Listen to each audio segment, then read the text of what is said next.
अस्सलाम वालेकुम नाजरीन। इस एपिसोड के आगाज में हम देखेंगे शमसा आगे आगे जबकि सलाहुद्दीन अय्यूबी उसके पीछे पीछे होते हैं और मुसलसल उसे पुकार रहे होते हैं, मगर शमसा नहीं रुकती। बहुत देर भागने के बाद शमसा थक कर रुक जाती है और गिर कर बेहोश हो जाती है। यह देखकर सलाहुद्दीन अय्यूबी तेजी से उसके पास आते हैं और उसे सहारा देते हैं। शमसा नीम बेहोशी की हालत में सलाहुद्दीन अय्यूबी को याद करती है जब ख्वाब ने उसने उन्हें देखा था और इसके साथ ही वो अपनी आंखें बंद कर लेती है। जबकि दूसरी जानब हम देखते हैं कि खलील और लतीफ खलीफा के लिए दुआ बनाने का तरीका ढूंढ रहे होते हैं और साथ साथ लतीफ दुआ भी बना रहा होता है। एक के बाद एक तरीका पढ़ने के बाद वो साथ साथ दुआ बनाते जाते हैं और फिर बाहर रात के वक्त सलाहुद्दीन अय्यूबी शमसा के साथ खड़े होते हैं और उसे गमगीन देखकर कहते हैं, जब दिल उदास होता है तो आंखों से आंसू गिरते हैं। मैं इस पर कुछ नहीं कहूंगा, लेकिन हिम्मत न हारो और मायूस न हो सकता है कि तुम अपनी जिंदगी में इनके बारे में कुछ भी पता न कर पाती। अल्लाह का शुक्र है कि आज उन्हें तुमने ढूंढ लिया। अब शमसा के तौर पर तुम जानती हो कि तुम कौन हो और तुम्हारा ताल्लुक कहां से है।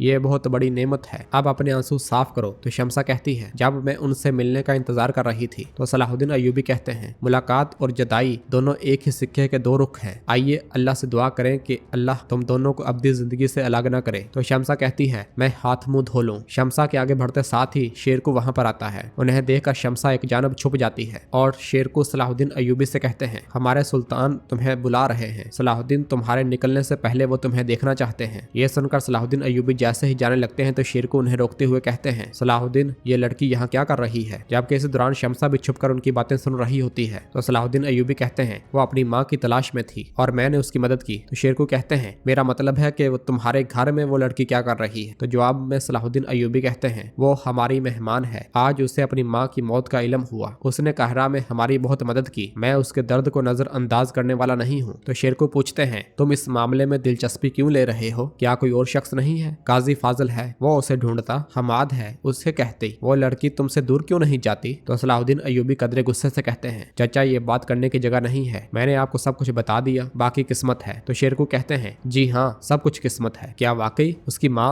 और उस जैसे मसाइल एक बहाना है। वो लड़की यहाँ तुम्हारे लिए है, क्या तुम नहीं समझते। तो सलाहुद्दीन अय्यूबी कहते हैं, चलें चाचा इस पर बाद में बात करते हैं। मगर शेरकू कहते हैं, नहीं किसी और वक्त नहीं। देखो मैंने आज तक सब्र किया और खामोश रहा, लेकिन बहुत हो गया। हर चीज का एक वक्त होता है। वो लड़की एक ईसाई है और इसके अलावा गाना गाने वाली है। क्या तुम अपने बच्चों की परवरिश इस तरह की औरत से करवाने पर राजी होगे। मुझे जवाब दो सलाहुद्दीन, क्या तुम वाकई इस पर राजी हो। ये सुनकर शमसा बहुत गमगीन हो जाती है। जबकि सलाहुद्दीन अय्यूबी शेरकू को देखने लग जाते हैं। जबकि उधर लतीफ दुआ बनाने में कामयाब हो जाता है और खुश होते हुए कहता है, मिल गया मिल गया मिल गया। और फिर खलील को पकड़ते हुए कहता है, ये हमारी मिस्र वापसी की तरकीब है खलील। जबकि खलील भी बहुत खुश होता है। इधर शेरकू सलाहुद्दीन अय्यूबी से कहते हैं, शादी कोई आसान फैसला नहीं है। तो सलाहुद्दीन अय्यूबी कहते हैं, गरीब लड़की मुश्किल हालात में और अकेली है। मैं वही कर रहा हूँ जो मुझे करना चाहिए। तो जवाब में शेरकू कहते हैं, ठीक है अगर ये मामला है तो हमाद को बताओ और तुम इस मामले से दूर रहो। मगर सलाहुद्दीन अय्यूबी कहते हैं, शमसा कल मेरे साथ मिस्र जाएगी। तो शेरकू कहते हैं, सलाहुद्दीन मेरी नसीहत सुनो, इस लड़की को जाने दो वरना मामला महल तक पहुँच जाएगा। अपनी दलील पर भरोसा न करो कि वो अहले किताब में से है और उससे नकाह जायज है। तुम एक अमीर हो सलाहुद्दीन, हमारे सुल्तान इससे कभी इत्फाक नहीं करेंगे। तो सलाहुद्दीन अय्यूबी पूछते हैं, क्या सुल्तान ने इस वजह से मुझे बुलवाया है। क्या आपने उन्हें भी बता दिया। तो जवाब में शेरकू कहते हैं, मैं वो नहीं जानता, चलो अब चलें। ये सुनते साथ ही सलाहुद्दीन अय्यूबी आगे बढ़ जाते हैं। जबकि शेरकू भी शमसा के रास्ते की जानब देखने के बाद नीचे उतर जाते हैं और शमसा की आंखों से आंसू बह पड़ते हैं।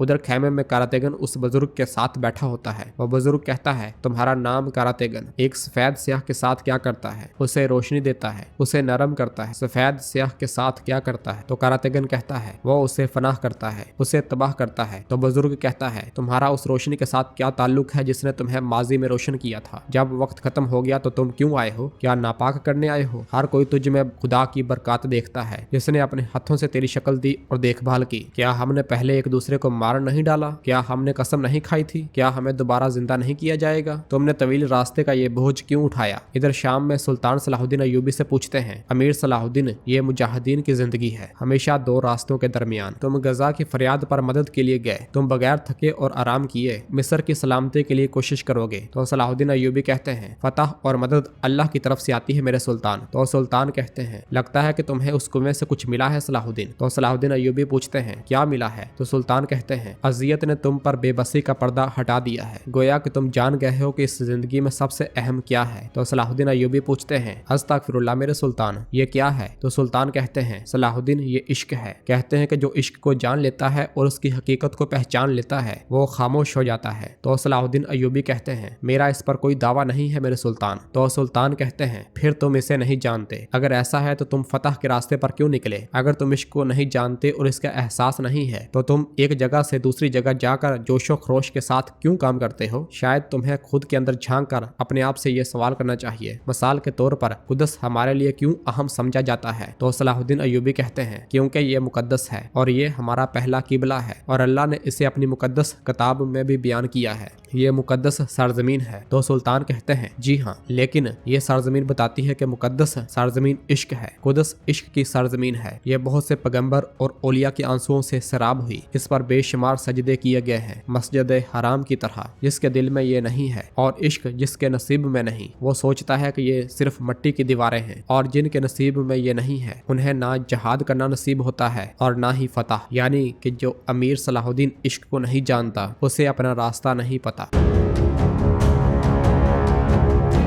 नाज़रीन, फिर इसके बाद हम देखते हैं कि सुबह के वक्त सलाहुद्दीन अय्यूबी अपने साथियों के साथ तैयार खड़े होते हैं। इसी लम्हे मियादोद उनके पास आता है और उनसे कहता है, सलाहुद्दीन काफिला तैयार है और सब आगे हैं, फिर हम किस चीज के इंतजार में हैं? तो सलाहुद्दीन अय्यूबी कहते हैं, शमसा खातून भी हमारे साथ आएंगी। ये सुनकर मियादोद कहता है, तुम्हारे चचा को वो लड़की ज्यादा पसंद नहीं है। तो सलाहुद्दीन अय्यूबी कहते हैं, क्या उन्होंने आपको भी ये बता दिया? तो जवाबन मियादोद कहता है, उन्हें ये वजाहत देने की जरूरत नहीं है। तो सलाहुद्दीन अय्यूबी कहते हैं, बातों को बढ़ा चढ़ा कर पेश करने की जरूरत नहीं, मैंने उन्हें सूरत हाल समझाई लेकिन वो समझने से कासर हैं। तो मियादोद कहता है, शेरकू बहुत बूढ़ा हो गया है, अब वो दिल की बात नहीं समझता, तुम्हें जो सही लगता है वही करो सलाहुद्दीन। इसी लम्हे फातिमा खातून भागती भागती वहां पर आती है और पूछती है, क्या शम्सा आई? तो सलाहुद्दीन अय्यूबी कहते हैं, अभी तक वो नहीं आई, हम उसके इंतजार में हैं, क्या कुछ हुआ है? तो जवाबन फातिमा खातून कहती है, मैंने सोचा कि वो अपने कमरे में है, फजर की नमाज के बाद मैं उसे देखने गई, मैं जब उसके कमरे में दाखिल हुई तो बिस्तर खाली पाया, क्या ये लड़की रात के अंधेरे में कहीं चली गई? ये सुनकर सलाहुद्दीन अय्यूबी परेशान होते हुए कहते हैं, अल्लाह अल्लाह, वो कहाँ जा सकती है? तो मियादोद कहता है, चले अलग हो जाएं और हर जगह उसे तलाश करें। मगर इसी लम्हे शम्सा आ जाती है और कहती है, मैं अपनी माँ को अलविदा कहने गई थी, मुझे अफसोस है कि आपको इंतजार करना पड़ा। तो सलाहुद्दीन अय्यूबी कहते हैं, अस्तगफिरुल्लाह, हम बस परेशान थे। तो शम्सा कहती है, आपको मेरी फिक्र करने की जरूरत नहीं है, शाम में मेरा काम खत्म हो गया है, अब चलें। और फिर शम्सा फातिमा खातून का शुक्रिया अदा करने के बाद आगे बढ़ जाती है। मियादोद के पास आने पर शेरकू कहता है, हमारी दाढ़ी सफेद हो गई है लेकिन हमारी कोई नहीं सुनता। तो मियादोद कहता है, क्या दिल भी सफेद दाढ़ी वाले की बात सुनते हैं? और फिर सलाहुद्दीन अय्यूबी अपनी माँ के हाथ का बोसा लेते हैं और वो भी वहां से रवाना हो जाते हैं।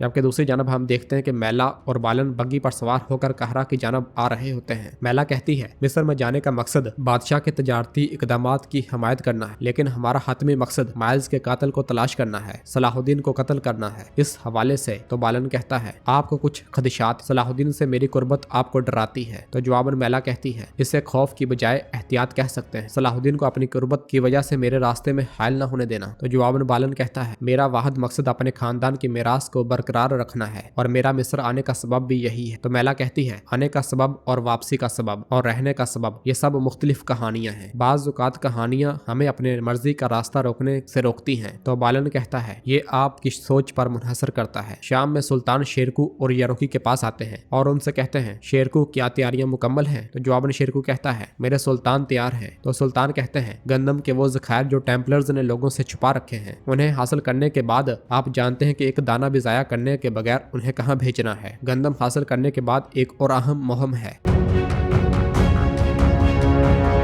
तो नाज़रीन, इसके साथ ही एपिसोड भी खत्म करते हैं। मिलते हैं बहुत जल्द अगली एपिसोड के साथ। वीडियो को लाइक कर दें और जिन दोस्तों ने अभी तक चैनल सब्सक्राइब नहीं किया वो जल्दी से चैनल सब्सक्राइब कर दे और बेल आइकन यानी घंटी वाले निशान को भी प्रेस कर दे ताकि आने वाले एपिसोड्स आपको आसानी मिल सके। दुआओं में याद रखें। अल्लाह हाफिज।